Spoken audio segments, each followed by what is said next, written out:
Welcome back to Around the World with Dane Waters. I'm your host, Dane Waters.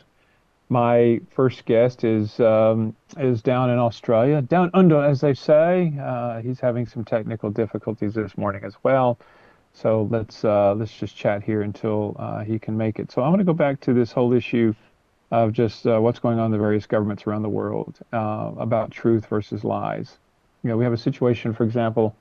Let's just look there in Nigeria. We have a very clear example where we have President Trump talking about there's Christian genocide, and we have the president of Nigeria and the government saying, no, it's not. Now, one side can't be correct. Now, I personally do believe that the president of Nigeria is correct, and because I've seen personally the amount of work that they're doing to address this. It's not a Christian genocide, but to address the extremism that's taking place in the country. But the average people in the street, how do they know who to believe? How do they know what to believe? And this goes back to what we call the bully pulpit in the United States, where elected officials have the ability to say whatever they want to say, and who fact checks them. And this is why we have to live in a world where news organizations are critical, talk shows are critical, the truth is critical, to figure out exactly what's happening. So let's also look in the United States when we talk about the government shutdown, and we'll talk about this to um, our guest, second guest, Ajike Okpa, when we talk about the government shutdown. You have the Republicans saying, "Hey, we're victorious." You have the Democrats saying, "We're victorious." Who do you believe?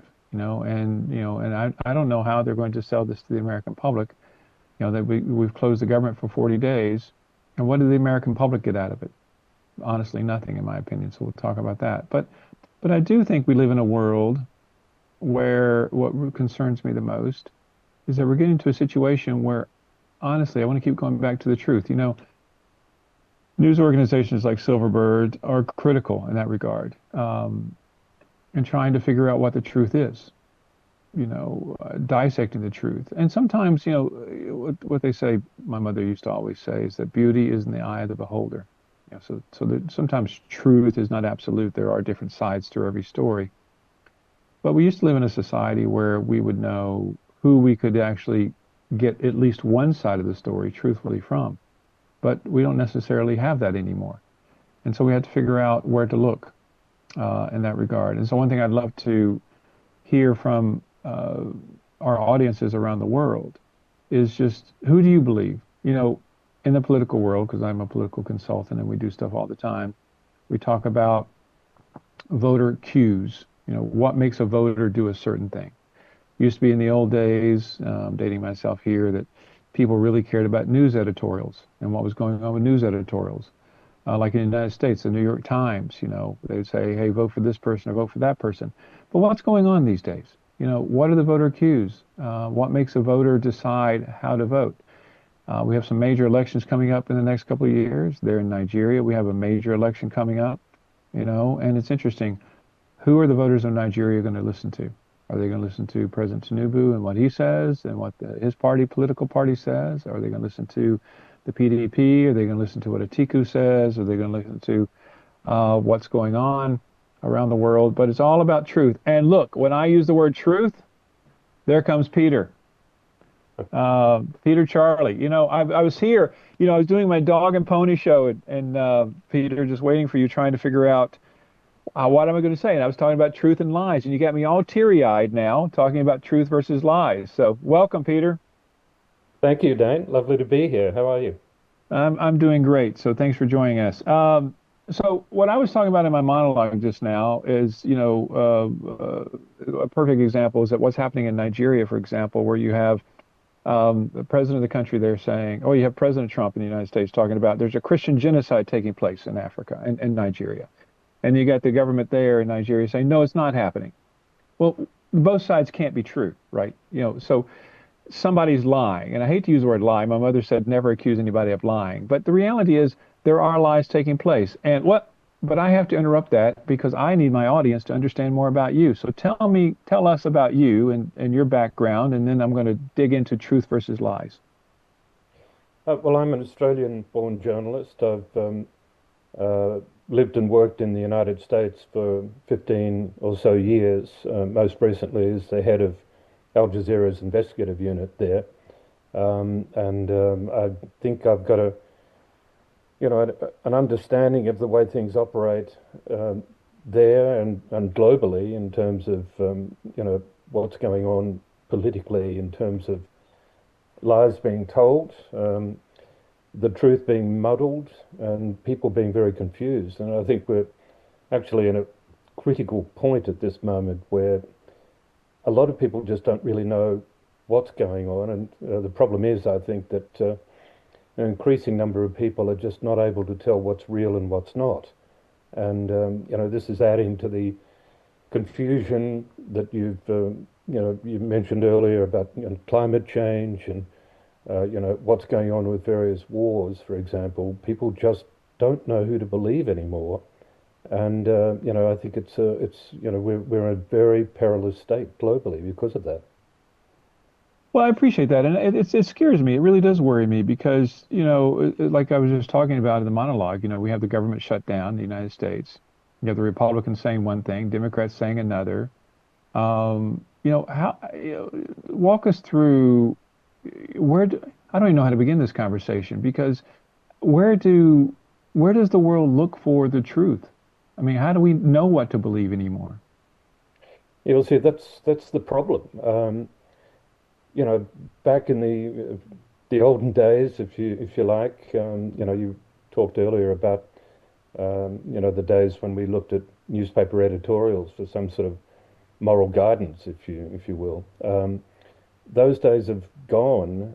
Things are moving very different directions, and I think social media has sort of fractured society so much now. People have sort of retreated to their little foxholes and taken sides, and sort of locked into various positions. It's a very different world now where it's almost impossible to know who's telling the truth.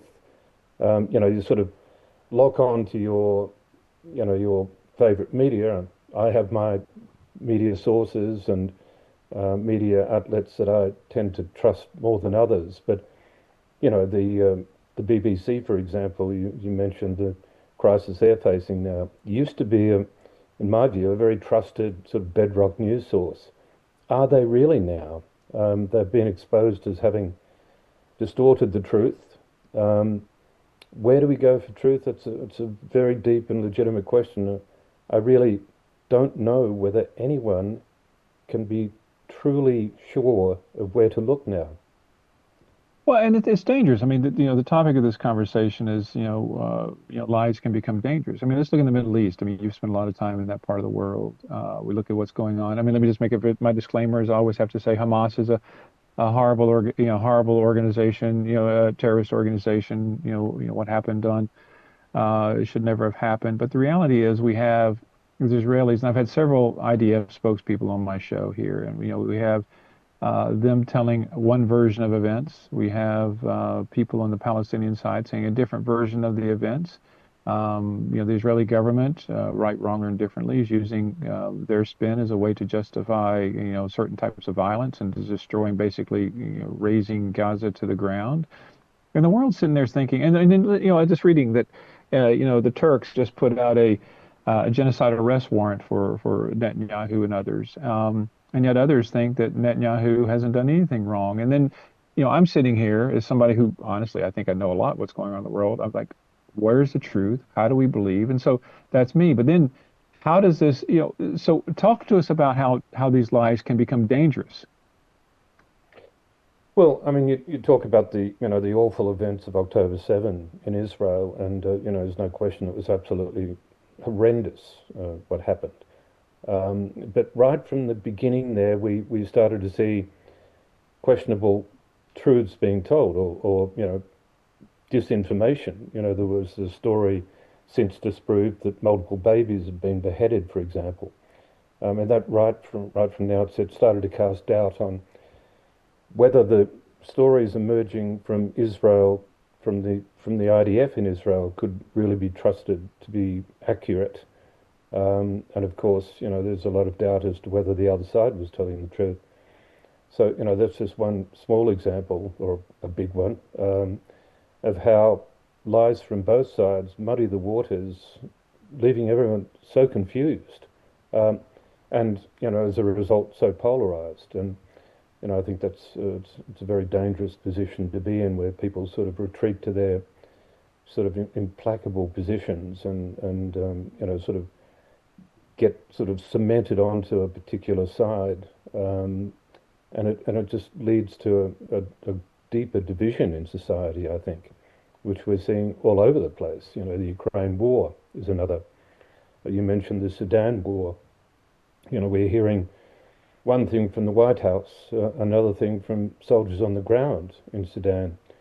Clearly that's a catastrophic war that's just being ignored or downplayed, because a particular reality, and I use that term in sort of air quotes, is being put out by the powers that be in the US as being more important, or more truthful. And it's easy to see why people are very confused about where to look and who to believe.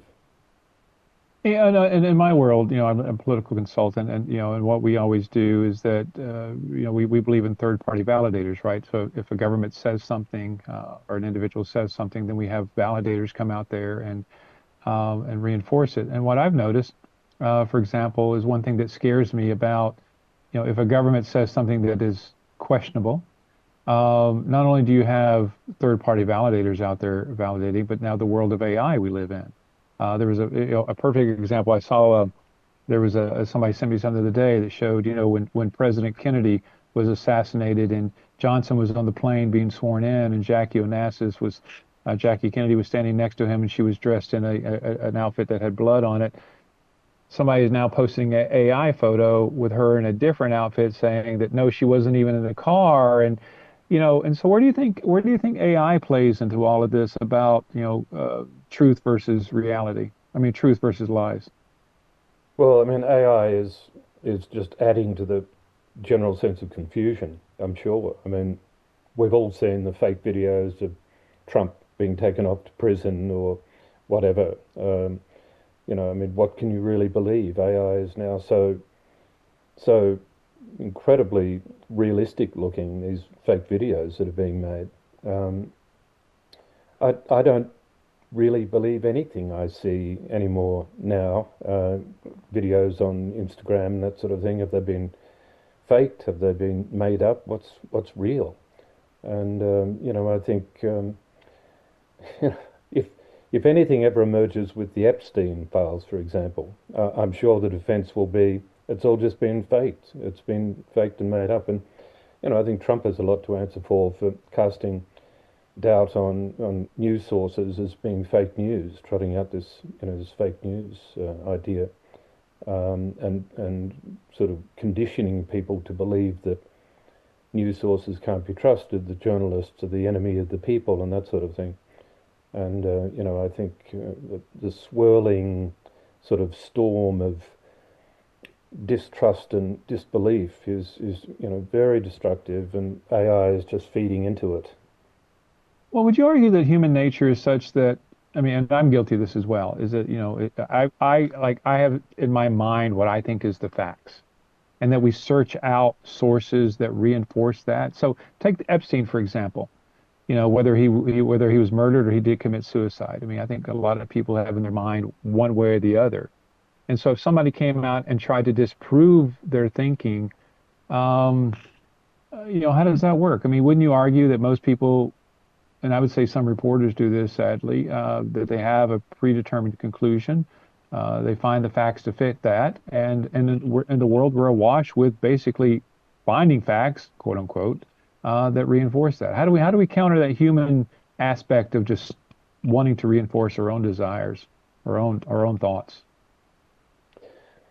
Well, it's a really good question, and it's hard to find an answer to it. I mean, I think people should, it's easy to say this, and it's perhaps much harder to do it, but I think people need to perhaps be more open-minded to look at as many sources as possible, to try to make up their own minds, because there is this sort of entrenched position that people take. I mean, I'm guilty of it too. I have my trusted news sources and my contacts I believe are telling me the truth. Um, and I tend to disregard other news sources as being, inaccurate or, biased.